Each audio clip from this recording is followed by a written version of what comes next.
হোগলাটরিতে উদ্বোধন হলো পানীয় জল ও আবাস প্রকল্পের। গত 5ই অক্টোবর ভয়াবহ বন্যায় বিধ্বস্ত ধূপগুড়ি ব্লকের গধেয়ারকুটি গ্রাম পঞ্চায়েতের হোগলাটরি এলাকায় দুর্গত মানুষের পাশে দাঁড়িয়ে বৃহস্পতিবার একাধিক জনকল্যাণমূলক প্রকল্পের উদ্বোধন করল একটি সংগঠন।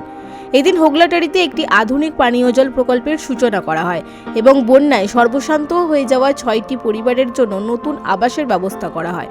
উল্লেখ্য, প্রায় 4 মাস আগে প্রলয়ঙ্করী বন্যায় হোগলাটরি ও তার সংলগ্ন এলাকায় ব্যাপক ক্ষয়ক্ষতি হয়েছিল।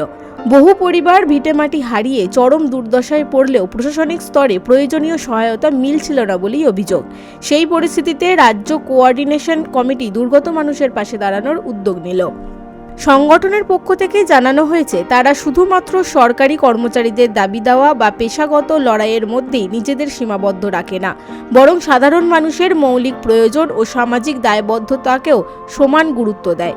গ্রামের মানুষের দীর্ঘদিনের দাবি ছিল বিশুদ্ধ পানীয় জলের। বন্যার পর জলবাহিত রোগের আশঙ্কা আরও বেড়ে গিয়েছিল।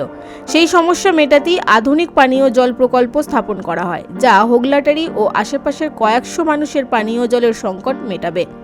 আমাদের রাজ্য কোঅর্ডিনেশন কমিটির আর্থিক সহযোগিতা এবং এই হোগলাটরি গ্রামের মানুষের যে বন্যার পরবর্তীতে যে সমস্যা তৈরি হয়েছে, ঘরবাড়ি ভেঙেছে, বিশুদ্ধ পানীয় জল, সেই জলের ব্যবস্থা নেই, যেটা সরকারের করার কথা, পঞ্চায়েতের ব্যবস্থা করার কথা, তারা সেই উদ্যোগ নেননি। ফলে আমরা কোঅর্ডিনেশন কমিটিগতভাবে কয়েকটি ঘর আর্থিক সহযোগিতার মধ্যে দিয়ে সেটা করা হয়েছে, পুনর্গঠনের কাজ করা হয়েছে এবং এখানে বিশুদ্ধ পানীয় জলের ব্যবস্থা করা হয়েছে, যেটা সামগ্রিকভাবে সমস্ত গ্রামের সব মানুষ এই জল তারা পানীয় জল হিসেবে ব্যবহার করতে পারবে।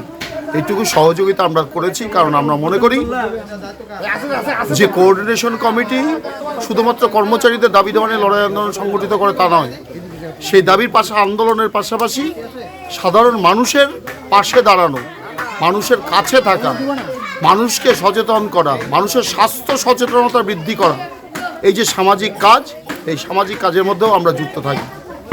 সেই নিরিখে দাঁড়িয়েই এই সহায়তা করা হয়েছে। আশা করি এই হোগলাটরি গ্রাম মানুষ এবং পার্শ্ববর্তী এলাকার মানুষ তারা বিশুদ্ধ পানীয় জল তারা গ্রহণ করতে পারবেন। এই সহযোগিতাটুকু আমরা তাদের সাথে হাত বাড়িয়ে দিয়েছি এবং একই সাথে মানুষের সচেতনতা বোধ কেড়ে নেওয়ার জন্য যে নানান রাজনৈতিক দলের অপকৌশল চলছে, তার বিরুদ্ধে মানুষের অধিকার, সেই অধিকারটাও যাতে তারা প্রশাসনের কাছ থেকে বুঝে নিতে পারেন।